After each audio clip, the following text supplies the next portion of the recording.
Are there going to be sanctions that are going to be reimposed on Russia now that the focus has once again been shifted to the Ukraine-Russia war? We are looking at that. We're seeing how far the price of oil comes down. It's really tumbling. It's, I guess, 74, 75 right now. So it's down. It's soon going to be at the number that it was 4 months ago. It's pretty amazing. And on top of that, we will have an Iran without a nuclear weapon, which I can tell you the Prime Minister feels very strongly about that, too. What is Mr. President hear from Europeans or G7 leaders? They were to a leader, and we had G7 plus many others came, as you know. To a leader, they were thrilled. They could not have been happier. Well, this gentleman came, and that's a big get. He came, and they cannot even believe that it happened. It happened quickly, but it really didn't happen quickly. It happened.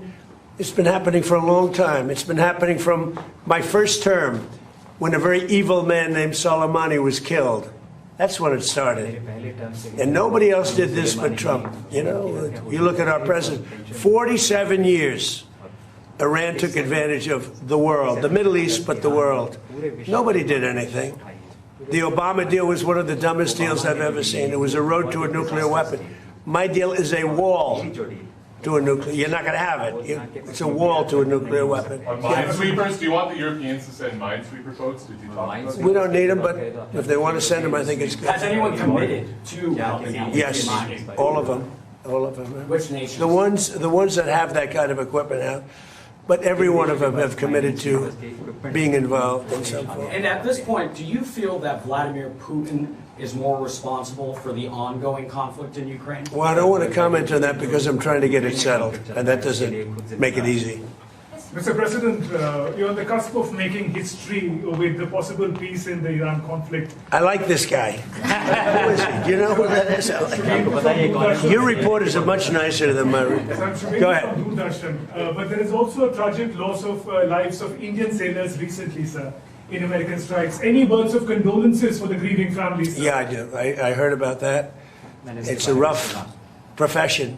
There's no question about it. And we work together on it. This has been happening throughout time, but we work together on it. Yeah, certainly. We love all of those people. They're great people. Yeah, please. How long do you expect Bill Pulte to be acting DNI? Well, as long as it takes to get everybody else approved. I mean, they were doing a rush act, and we didn't get anything for it. Look, he's a very legitimate guy. He's very smart. He's a brilliant guy. Look at the job he did at Fannie Mae, Freddie Mac. I mean, it's worth probably $1 trillion right now. So we put him there, but all of a sudden it was like a rush act by the Democrats. And they said they were going to approve FISA. And I said, but we want FISA approved, but we want the Save America Act approved. Voter ID, proof of citizenship, no mail-in ballots, with exceptions, like for the military, you're sick, you're traveling, disabled. Very, open and generous. We also want no men playing in women's sports, and we want no transgender mutilization of our children. None. Those are 5 things that are 99% that's all we want. It's not a lot. The Save America Act. And that can be passed any way they want to pass it, but I'm not going to sign FISA unless it's done. And this was like a rush act. And it was a rush act by the Democrats. All of a sudden they want to get... And why are they afraid of this guy? I mean, they're so afraid of him, they'll do anything not to have Pulte go in there. He's a very capable guy, and they're worried about that. Mr. President, Mr. President, yes, ma'am, please. You said the Iran deal, the text is still being finalized. How confident are you that this Friday signing will happen? You're talking about this one, on the deal? Deals are amazing. I've done them all my life. I've gone into deals that were 100% and they don't happen. I've gone into deals that there was no chance of getting them done, and it happens, and they happen easily. So you never know with deals, do you? But you're going to find out pretty soon. I think it'll be done. They want to sign. They want to get back to a normal life. We hit them very hard. Don't forget, people talk about when this started. This didn't start 3-4 months ago. This started years ago when I took out Soleimani. That was a big event. There are those that say it was the biggest event in the Middle East in 50 years. So we took him out, and they became a much different country. And then I terminated the JCPOA, that's Barack Hussein Obama's horrible deal, that gave them a nuclear weapon.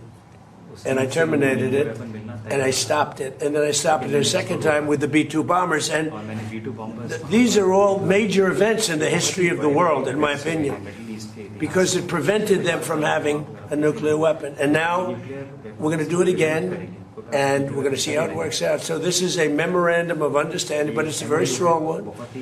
This isn't just like a 2-paragraph. This is a long, pretty detailed memorandum that goes into a regular contract. I would think they would do it. If they don't, then that's okay. We'll have to start the process again. And we don't lose. We have the greatest military in the world. We have the greatest blockade. The naval blockade was 100% effective.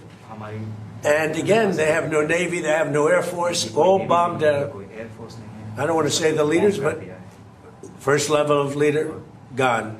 Second level of leaders, gone. Some of the third level of leaders, gone. And they want to make a deal. They are so ready to make a deal. Yeah. But you know what?